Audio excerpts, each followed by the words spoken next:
잘 오셨습니다. 예, 참 잘 오셨습니다. 예, 참 잘 오셨어요. 예, 잘 오셨어요. 잘 오신 건 잘 오신 것이죠. 며칠 동안 앞으로 지금 비가 계속 내렸어요. 그리고 황사도 끼고 참 여러모로 공기 대기질도 안 좋고 많이 안 좋고 갑자기 새벽에 쌀쌀해져서 파카가 두꺼워지기도 했습니다. 여튼 기후 상태에 따라서 우리가 참 여러 가지 스트레스도 많이 받고 그다음에 여러 가지 안 좋은 또 악영향도 있을 텐데 감기 조심하시고 항상 강건했으면 좋겠습니다. 오늘 본 말씀을 통해서 온전한 인내를 배워가다라는 제목으로 은혜를 나누려고 합니다. 우리는 지난 시간 요셉이 애굽의 친위 대장 보디발의 노예로 팔려간 사실에 대해서 들었지요.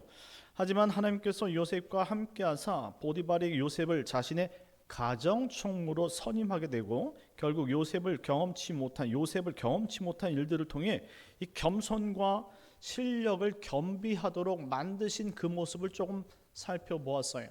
평생 아버지 틈바구니에서 마치 자신이 형제들 가운데 막내지만 장자처럼 살아왔고 고자질하며 그것도 죄인지도 모르고 그냥 자신이 하고 싶은 말 해대고 자신이 하고 싶은 생각대로 행했던 것이 자신의 인생인데 이제 자신에게 자유를 박탈해 가 보니까 자신에게 자유가 사라지고 오직 명령체계 안에서 명령을 따르는 노예가 되고 말았다 이 말입니다.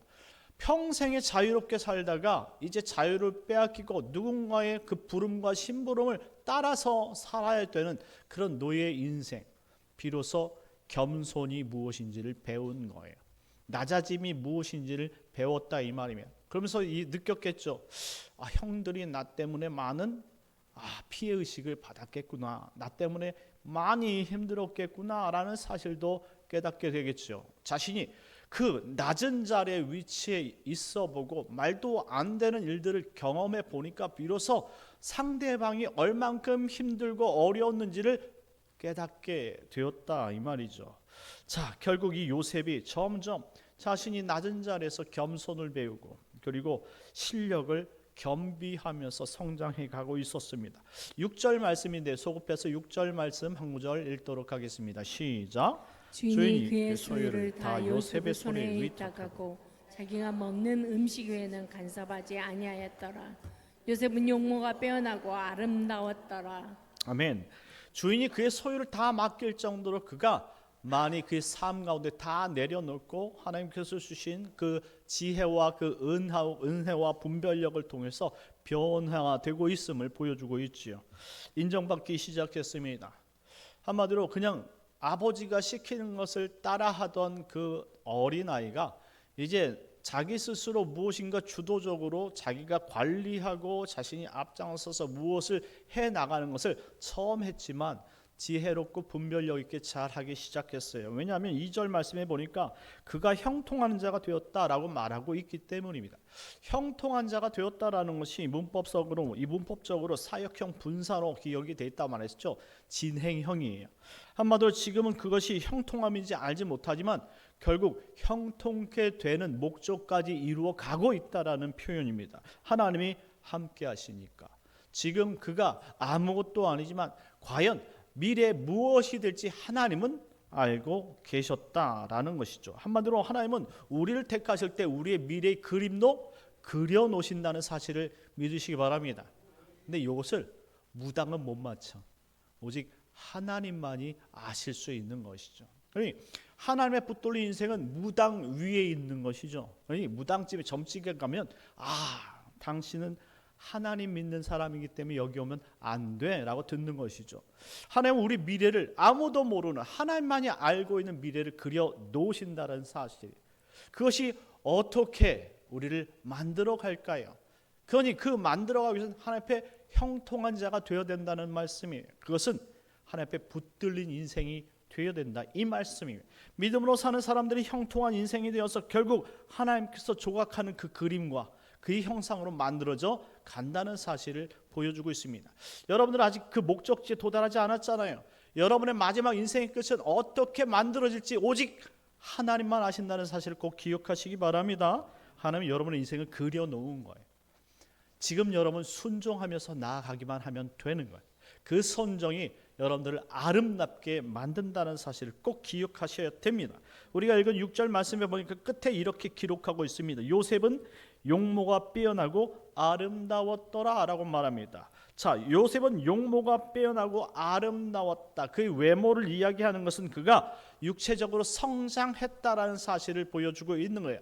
어린아이에서 청년에서 지금 이제 와서 일하고 그 일을 배우고 그 지혜와 분별력을 갖다 보니까 점점 육체가 성장해서 이제 청년으로 완성되고 가고 있다, 이렇게 표현하는 것이죠. 그때 사탄이 유혹하는 것이죠. 자, 7절, 7, 8, 9, 10절, 4, 9, 4구절인데요. 다 같이 읽겠습니다. 시작. 그 후에 그의 주인의 아내가 요셉에게 눈짓하다가 동침하기를 정하니 요셉이 거절하며 자기 주인의 아내에게 이르되 내 주인이 집안의 모든 소유를 간섭하지 아니하고 다 내 손에 위탁하였으니 이 집에는 나보다 큰 이가 없으며 주인이 아무것도 내게 금하지 아니하였어도 금한 것은 당신뿐이니 당신은 그의 아내이니라. 그런즉 내가 어찌 큰 악을 행하여 하나님께 죄를 지으리까. 여인이 날마다 요셉에게 청하였으나 요셉이 듣지 아니하여 동침하지 아니할 뿐더러 함께 있지도 아니하니라. 아멘. 요셉에게 갑자기 유혹이 찾아오는 것이죠. 어느 날 요셉이 성장하여서 이 보디발의 집에 능통한 가정 총무가 되어 있을 때에 요셉을 눈여겨보던 한 여인이 있었다 이 말입니다. 그 사람이 누굽니까? 바로 보디발의 아내였다라는 것이죠. 이름은 등장하지 않지만 보디발의 아내예요. 그 가정의 실력자인 것이죠. 그 누구도 그 아내를 건드릴 수 있는 사람은 아무도 없었습니다. 하루는 요셉이 멀리서 쳐다보다가 눈짓하기를 동침하자고 계속적으로 유혹했던 것입니다. 당시 이 성적으로 정조관념이 없던 시대이고 도덕적 관념조차 없던 시대였기 때문에 남자와 여자가 눈이 맞으면 언제 어디서든지 그냥 이 성적으로 문란하게 행할 수 있었던 시대예요. 물론 지금도 그렇지만 그 당시 수천 년 전으로 거슬러 가면 도덕이란 개념이 어디 있습니까? 윤리라는 개념이 어디 있어요? 단지 나는 당신의 아내이고 남편이기 때문에 그것을 앞에서만 지켜보려고 하고 그것만 도리만 찾으려고 했던 것이죠. 그러니 눈 밖에 나면 모든 것이 다 성적으로 타락한 세상이었다 이 말입니다. 그럼에도 불구하고 요셉은 흔들리지 아니했다라는 사실을 보여주고 있습니다. 요셉은 포디발의 아내에게 말하길 내 주인이 집안의 모든 소유를 다 맡겼지만 오직 맡기지 아니한 것이 하나 있는데 당신이다 이 말이에요. 그러니 난 당신을 터치할 수 없다 이 말이죠. 그러니 단호하게 거절한 것입니다. 젊은 청년에게 이와 같은 달콤한 유혹은 물리치기가 결코 쉽지 않았을 거예요. 왜냐하면 지금 육체가 너무나 왕성해져 있기 때문에 아마 사춘기를 겪어서 넘은 이 젊은 청년에게 있어서는 이 여자의 육체는 신비의 세계일 수도 있다 이 말이죠. 그럼에도 불구하고 요셉은 매우 단호했다라는 사실을 보여주고 있습니다. 10절 말씀에 여인은 아름다운 청년 요셉을 끊임없이 유혹하고 있었다라고 표현합니다. 하지만 그럼에도 요셉은 그 유혹에 넘어가지 않았다라는 사실입니다. 여기서 요셉이 유혹에 넘어가지 않았던 가장 큰 이유가 무엇이냐? 뭘 것 같습니까? 보디발의 아내가 너무 못생겼어. 그것은 아니에요. 보통 실력자가 되면 그냥 자신이 이쁜 여자를 데려다가 그냥 결혼하는 거예요. 그 당시는 그랬어요. 그냥 남자가 택하는 것이죠. 자, 그렇게 해서 결혼한 아내라면 상당히 귀족이기 때문에 아름다운 여성이었을 것이라고 생각하죠. 근데 여러분들 아시다시피 그 세계마다 각 여성의 아름다움을 정하는 기준은 다르더라고요. 여러분들 아프리카 가보니까 목이 긴 여자가 아름답다고, 혓바닥이 긴 여자가 아름답다고, 코가 큰 여자가 아름답다고. 전혀 아름답지 않은데 혐오감이 들 정도로 육체의 다른 부분이 큰데 그걸 아름답다고 표현하지만 이 애굽 당시 가장 번화했고 가장 위대한 그 당시 나라, 이 가장 아름답다고 한 그 여성을 그 앞에서 요셉이 흔들리지 않을 수 있는 가장 큰 첫 번째 이유, 하나님이 함께 하셨기 때문인 줄 믿으시기 바랍니다. 그게 가장 큰 거예요. 하나님께서 그 중심을 잡아주시니까. 둘째, 그것은 하나님 앞에 큰 죄악이라는 사실을 본인이 깨닫고 있었다라는, 말씀을 알고 있었다라는, 하나님에 대한 확신이 있었다 이 말이죠. 그래서 하나님을 섬기는 백성으로서 그와 같은 악은 할 수 없었다는 말씀에 이 마음판에 말씀을 새겨버렸기 때문에 흔들리지 않았다라는 거. 참 이건 너무나 중요하지 않습니까? 요즘처럼 여러분들 정말로 남자 여자가 쉽게 사랑할 수 있고 죄를 범할 수 있는 그런 시대가 지금 시대잖아요. 이때 하나님 우리 자녀들에게 그 마음판에 하나님께서 새겨준 그 법이 있다면 아이들이 마지막 결정적인 순간에 흔들리지 않는다는 사실을 꼭 기억했으면 좋겠어요. 이제 다 컸는데 뭐 이렇게 생각하면 안 돼요. 다 커도 죄악은 죄악이잖아요. 하나님 앞에서 죄악은 죄악인 거예요. 그럼에도 불구하고 흔들리지 않게 하려면 말씀을 심는 방법 외에는 없다. 여러분 반드시 기억하시기 바랍니다. 그래서 여러분들 지금 자녀들 가운데 우리 중고등부 학생들이라면 말씀을 심어주셔야 돼요. 하나님이 너와 함께 하신다. 너는 하나님의 사람이야. 그러니 죄악에서 벗어나야 되고 항상 죄에 머무르면 안 돼 라고 가르쳐 주는 것이 필요해요. 사춘기 시대 너무나 거추장스럽게 싫어요. 성경적인 말씀과 이 신앙이 구속되는 것이 너무나 싫잖아요. 여러분들도 아시잖아요. 여러분들 사춘기 시절에 교회 잘 나왔어요? 어떻게 하면 교회 안 나가려고 그렇게 노력했던 것이 우리들 아니었나요? 저는 어머니가 그렇게 주일만 되면 시간만 되면 그렇게 가지 말라고 가라고 했는데 저는 가고 싶지 않은데 맞으니까 꼭 갔어요. 안 가면 맞으니까. 그래서 저는 항상 얘기했잖아요. 기차가 은하수를 향해서 출발을 하면 그때는 저는 교회를 가야 된다고요. 그래서 은하철도 99가 딱 뜨는 순간 왜 꼭 예배 시간은 왜 은하철도 99가 뜨는 그 순간에 예배 드리냐고. 그래서 그것이 너무나 싫었어요. 근데 너무나 싫더라고요. 하지만 안 가면 맞으니까 마음판에 새긴 거예요. 교회 안 가면 맞는다. 교회 안 가면 터진다. 뭐 이런 거 있잖아요. 그래서 항상 마음속에 새겨지다 보니까 벗어날 수 없었던 것이죠. 여튼 무엇이든 좋습니다. 하나님의 말씀이 우리 가슴에 새겨지는 순간, 우리가 마지막 순간에 우리가 지켜야 될 이유를 발견하게 된다라는 말씀입니다. 그런데 사탄은 더욱 강력하게 요셉을 유혹하면서 포기하지 않는 모습을 보여줍니다. 12절 말씀에 보면 보디발의 아내는 더욱 과감하게 요셉의 옷을 벗기며 유혹했다라는 것이죠. 요셉은 그 유혹을 완강하게 거부하다가 어떻게 합니까? 도망가 버렸어요. 그 옷이 그 여인에게 붙들려 있었던, 여러분들 여기서 중요한 거예요. 이 여인에게 있어서는 자신이 보디발의 아내라는 것이 권세잖아요. 힘이잖아요. 그 권세가가 남편이 없을 땐 그 보디발의 그 가정을 누가 다 호령할 수 있어요? 그 여인이 호령할 수 있단 말이에요. 모든 노예는 자기 말을 다 들어야 되는데 통제가 안 되는 노예가 있었는데 바로 가정총무 요셉이었다 이 말. 그 옷을 딱 벗겼어요. 한마디로 여기서 그 여인은 끝내려고 생각을 했죠. 그런데 자기 소나귀에 들려오지 않았다 이 말이에요. 그때 그 여인은 뭐라고 생각했을까요? 그때 수치감을 느낀 거예요.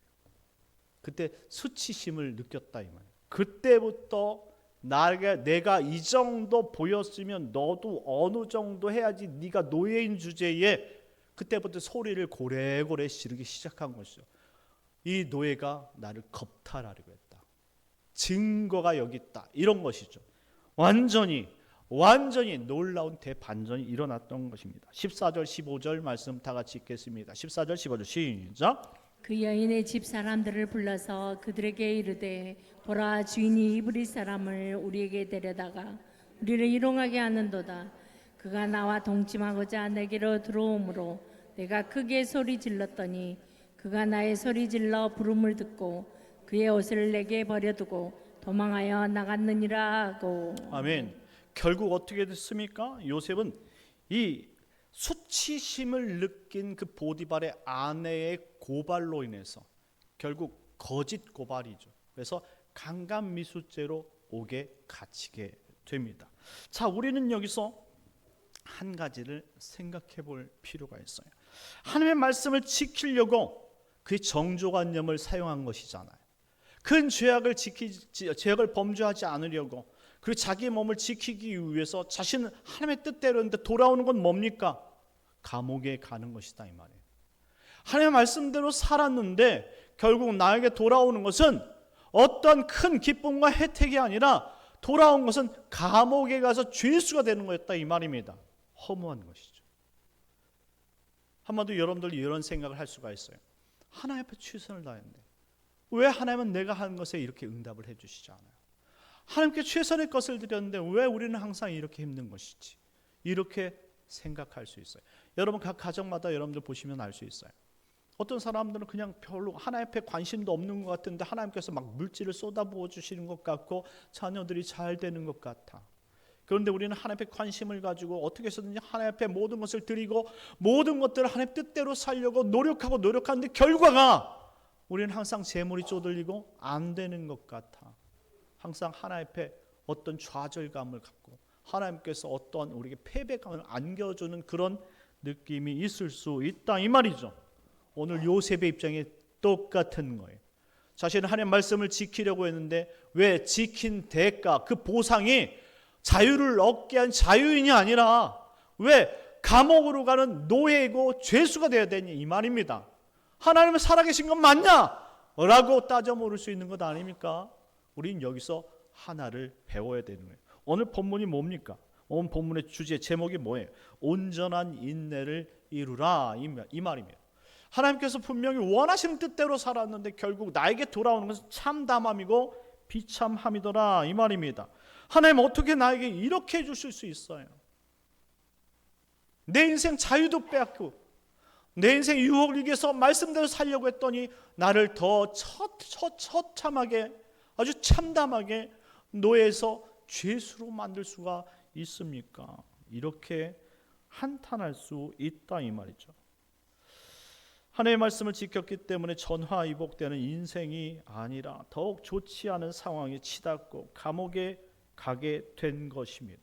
그런데 인간의 생각은 여기까지라는 것이죠. 절대 그렇지 않습니다. 지금은 요셉이 하나님의 말씀을 지키기 위해 죄수의 누명을 썼다 칠지라도 그의 끝은 인간은 판단할 수 없다는 거예요. 하나님이 그를 어떻게 바꿔 가시는가? 그가 그 정조관념에 있어서 하나님의 말씀대로 큰 죄악을 범하지 않으려고 만약에 그 죄를 이겨내지 않았다면 그는 과연 어떤 인물이 됐을까요? 어떤 인물도 되지 않았을 겁니다.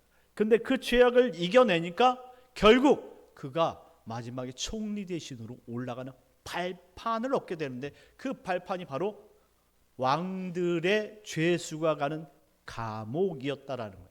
근데 오늘 희한하게 하나님께서 그 감옥에 오늘 요셉을 보내신 거예요. 가정총무의 노예에서 하나님은 더 그걸 축복하셔서 더 위대한 사람들을 만날 수 있는 정치인들의 수감소에다가 집어넣어 버립니다. 정치인 수감소, 당시 정치인 수감소는 왕의 명령을 거부하거나 왕에게 밉보여서 그 정치인 수감소에 들어온 사람들, 이들은 어느 순간 왕으로 다시금 회복될 수 있고 왕의 명령에 의해서 다시 저주를 받아 사형에 처할 수도 있는 곳이에요. 한마디로 50대 50이다 이 말이죠. 그런데 거기에 하나님의 은혜가 요셉에게 깃들면 어떻게 될까요? 지금까지 경험해보지 못한 놀라운 은혜를 경험하게 되는 것이죠. 결국 그 안에서 바로 하나님의 은혜를 경험하고 그리고 한 번도 볼 수 없었던 애굽의 바로 왕을 면전에서 보게 되는 것이죠. 그와 같은 코스를 하나님은 쫙 짜놓으신 것이죠. 자, 감옥 가는 것이 누가 그것을 축복이라고 생각하겠습니까? 그 감옥 가는 것을 자신의 인생에서 가장 큰 높이에 올라갈 수 있는 디딤돌이라고 누가 생각할 수 있겠느냐 이 말입니다. 그런데 하나님은 이렇게 전화위복시키는 거예요. 하나님은 이렇게 우리 인생을 정말로 그 어떤 인간도 꿈꿀 수 없는 방법으로 온전히 만들어서 우리를 가장 높은 곳으로 예비하시는 분이 하나님이신 줄 믿으시기 바랍니다. 그러니 말씀을 따른 자가 결국 받는 축복은 현재의 가치는 절대 우리 미래를 평가할 수 없다라는 사실이에요. 그러니 사도 바울이 이야기했죠. 우리가 현재 받는 고통은 장차 우리에게 올 영광과 좋게 비교할 수 없느니라. 우리는 이 땅에서 예수 믿는다고 이것저것 금식하면서 이것저것 포기하면서 산다고 어쩌면 투덜투덜하면서 겨우 막 쫓아가는 사람들도 있을 거예요. 하지만 우리가 그렇게 쫓아간 그 인생 끝에 정말 우리가 일평생 그 어느 누구도 경험할 수 없는 하나님의 영광스러운 보좌에 나아갈 수 있는 특권을 가지게 된다면, 그것이 무엇인지 현실 속에서 우리가 늘 느낄 수 있다면, 그거는 그 누구도 정말로 표현할 수 없는 위대한 영광에 들어가는 것 아니겠느냐 이 말입니다. 지금 우리가 모두가 다 전 세계 모든 사람들이 하나님 나라가 어떻게 생긴지 모르니까 지금 뭐 하나님 나라가 있긴 하냐, 천국이 있긴 하냐 이렇게 얘기를 하죠. 예수가 있긴 하냐, 그럴 것 같으면 나는 뭐 절에 다니겠다, 뭐 이렇게 막 서로가 싫은 소리 하면서 기독교를 폄하하고 예수님을 부정하는 사람들이 있겠지요. 그런데 마지막 때 진짜 천사장의 나팔 소리와 함께 예수 그리스도께서 재림하신다고 생각해 보세요. 그러면 그때 부인했던 사람들은 이제 와서 내가 주님을 믿습니다 하면 믿어집니까? 벌써 심판에 임하게 된다 이 말이에요. 그러니 우리는 지금 남들이 믿을 수 없는 그 상황 속에서, 현실 속에서 우리 작은 믿음으로 주님을 고백하고 믿고 따라가는 이 모든 것들이 하나님께서 나중에 찾아오실 그 영광에 좋게 비할 수 없으며, 결국 우리의 쪼잔한 믿음을 통해서도 하나님은 나중에 크게 우리를 축복하시는 분인 줄 믿으시기 바랍니다. 19절 20절 말씀 다 같이 읽겠습니다. 19절 20절 시작. 그의 주인이 자기 아내가 자기에게 이르기를 당신의 종이 내게 이같이 행하였다 하는 말을 듣고 심히 노한지라. 이에 요셉이 주인이 그를 잡아 옥에 가두니 그 옥은 왕의 지수를 가두는 곳이었더라.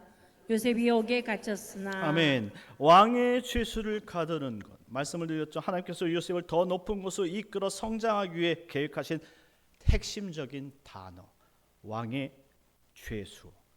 자, 그 죄수 속에서 좋은 인연을 만나게 되는 것이죠. 그곳에 요셉이 들어갔습니다. 요셉은 어느 곳에 가든지 지혜롭게 분별력 있게 행하는 모습을 보여주기 시작합니다.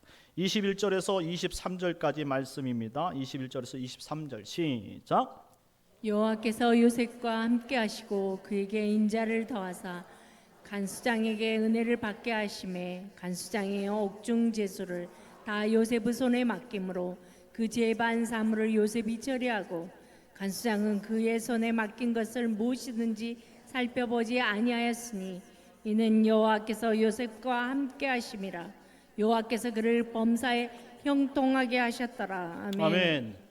처음부터 하나님께서 함께 하셔서 형통하게 하였던 요셉이 이처럼 자신의 그 신앙의 절개를 지키고 어려운 순간 정말로 남들이 생각할 때 야 어떻게 하나님 믿는 사람이 더 안 되냐라고 싶은 그곳에서도 여전히 형통함의 역사를 누리고 있다라는 사실을 보여주고 있는 것이죠.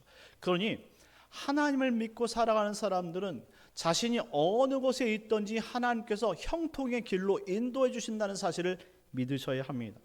이것 버리면 우리 신앙의 목적이 흔들리고, 이것이 믿어지지 않으면 우리가 신앙 때문에, 예수 때문에 우리가 정말 어려움 당하는 이 모든 것들이 가치가 상실하게 된다 이 말입니다. 그러니 오늘 요셉이 옥에서도 하나님께서 함께 하셔서 그를 축복해 형통하게 만든 것처럼 하나님의 사람은 어디 있든지 우리를 통해서 형통한 사람으로 만들어 가신다라는 사실을 믿어야 합니다. 그래서 지금의 야곱 밑에서는 절대 그의 인생이 바뀔 수 없고 그가 가진 은사와 그리고 그가 가진 모든 것들을 경험할 수 없지만 하나님은 우둔한 요셉을 강제로 형들 사이에서 띄어놓음으로 말미암아 비로소 형통의 인생을 만들어 놓으셨다 이 말. 그래서 형들 사이에서, 아버지 사이에서 강제로 좋지 않은 관계를 통해서 그 요셉을 상인에게 팔아서 애굽의 종이 되게 하셨던 거예요. 그때부터 낮아짐이 무엇인지, 겸손함이 무엇인지, 일하는 것이 무엇인지, 그리고 상하의 질서, 그리고 모든 그 환경에 주어지는 내용들을 다 습득하기 시작했다 이 말이죠. 그리고 가장 큰 배움이 뭡니까? 의에 대한 이 자신이 생각하는 의에 대한 대가가 자신이 생각하는 것과 완전히 다르더라도 그것은 축복의 길이다라는 사실을 크게 느낀 거예요. 여러분들이 예수를 믿고 세상 사람들이 원하지 않는 반대 방향으로 걷는다 할지라도 그것이 하나님께서 가르쳐 주시는 가장 큰 축복의 대가를 치르고 있다 이 말이에요. 여러분들이 결국 그 끝에는 하나님의 영광 속에 있을 것이고 남들이 걷지 않는 그 길을 통해서 하나님께서 영광을 받으심으로 말미암아 여러분의 인생이 어떻게 바뀔지 모른다 이 말입니다. 그러니 담대하십시오. 우리는 이렇게 살다가 그냥 저렇게 죽을 사람들이 아니에요. 우리는 이렇게 낮아짐 속에서 하나님의 영화로운 그 영화를 우리는 맞이할 준비를 하고 있는 귀한 인생이다 이 말이죠. 지금 현재는 이해할 수 없는 일들이 일어날지라도 하나님께서 형통의 길로 반드시 이끌고 그가 위대한 자리에 서기까지 그를 이끌어 가신다는 사실을 오늘 요셉의 인생을 통해서 보여주고 있는 것입니다. 그러니 요셉과 같은 믿음을 가지시길 예수님의 이름으로 축원합니다. 사랑하는 성도 여러분, 우리의 아픔과 고난에도 하나님의 계획이 반드시 있다는 사실을 믿으시기 바랍니다. 하나님의 함께하심이 형통함임을 믿으신다면 예수를 믿고도 어려움에 처할 수 있다는 사실 꼭 기억하세요. 우리가 예수 믿기 때문에 어려움을 자처하는 것입니다. 이 믿음이 여러분의 인생을 뒤에 어떻게 바꾸게 되는지 모른다는 사실이. 그러니 현재의 고난을 감당할 수 없으면 여러분 앞으로 뒤에 훗날에 올 영광도 받을 수 없다는 사실도 기억하셔야 합니다. 그러니 지금 현재의 고난을 이겨내십시오. 기쁨으로, 감사함. 그러면 장차 도래할 그 위대한 영광, 지금 현재의 고난과 비교할 수도 없는 위대한 영광이 여러분에게 주어지는 줄 믿으시고 오늘도 그 영광을 향해서 달려갈 수 있는 복된 성도님들 되시길 예수님의 이름으로 축원합니다. 우리 다 같이 기도합시다. 우리 3일 동안 하나님 믿음을 주셔서 믿음으로 담대히 서게 하여 주시옵시고 요셉이 하나님 비로소 그가 낮아짐으로 말미암아 하나님의 뜻을 발견했던 것처럼 오늘 우리가 예수를 따라감으로 말미암아 그 낮아짐을 통해서 예수 그리스도의 참된 기쁨을 발견하고 장차 우리에게 주신 귀한 만복, 축복, 영광을 하나님 아버지 기대하면서 하나님 신앙의 참된 기쁨을 알게 하여 주옵소서. 오늘 3일 동안 또 살아갈 텐데 하나님 그것이 힘들고 어려울지라도 믿음으로 잘 견디게 하여 주옵소서. 우리 주여 한번 외치기도 하겠습니다.